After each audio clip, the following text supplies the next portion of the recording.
unang-una, ano po ba ang iyong pong masabi po dito at ano po ba yung legal implication sa hindi na po pagdalo nito nga pong si dating Pangulong Duterte sa kanya naman pong no, dito sa sa pagbasa po ng hatol sa kanya pong apela dahil po sa pagtanggi po ng ICC sa kanyang kahilingan po ng interim release po, attorney. Yung pag-appeal, kaya itinanggi yung kanyang request for interim release doon sa pre-trial chamber, kaya nag-appeal na siya. Nasa appeal chamber na siya.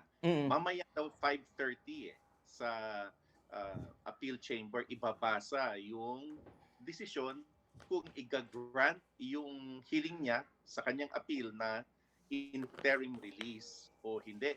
Ila-livestream pa yon. May karapatan ba siya o obligasyon ba niya na mag-attend doon sa hearing? Karapatan niya yon, hindi obligasyon. Kaya pwede niyang i-surrender, i-waive, pwede siyang mag-decide na hindi na lang mag-attend doon sa mismong pagbasa ng desisyon kung i-grant yung appeal niya for interim release o hindi. Kaya nag-sign siya ng waiver at ang mga abogado na lang niya ang mag-attend doon sa promulgation ng kanyang appeal for interim release. Yun ang, in the simplest terms, ang nangyari dito sa yun ang nangyari para yun ang makikita natin mamaya. Wala si Presidente Duterte at ibabasa yung desisyon ng appeal na wala siya doon. Yes. So, attorney, yan po ba ay sabihin po natin na normal po na proseso? Dahil pangkaraniwan, pag mga hatol, andun po yung nasabi pong respondent sa, or I mean, na-accuse sa kakaso, attorney. Or sabihin po natin, siya po ba ay magsalita din po pag gano'n po mga hatol or makikinig lang po siya?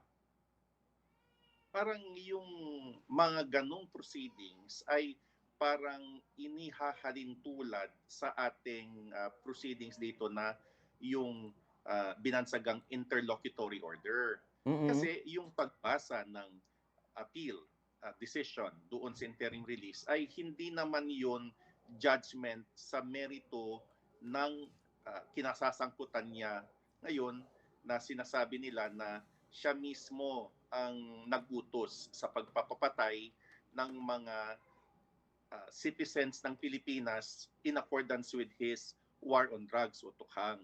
Ibig sabihin nun, hindi pa nare-resolve yung guilt ng kanyang ng mga charges laban sa kanya. Ang issue lang doon, mamaya, ay whether papayagan ng korte kung i-release siya pansamantala o hindi.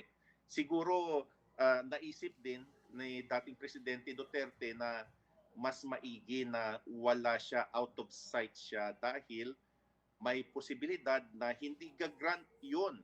At sigurado maraming mga pundits na naman ang magbibigay ng kanya-kanyang opinion tungkol sa kanyang physical na kaanyuan, kung paano siya sasagot, yung i-identify lang siya, yung boses niya, yung kinatatayuan niya, yung inflection ng kanyang pananalita, doon na naman dadami yung pag-evaluate ng kanyang physical at mental, psychological appearance.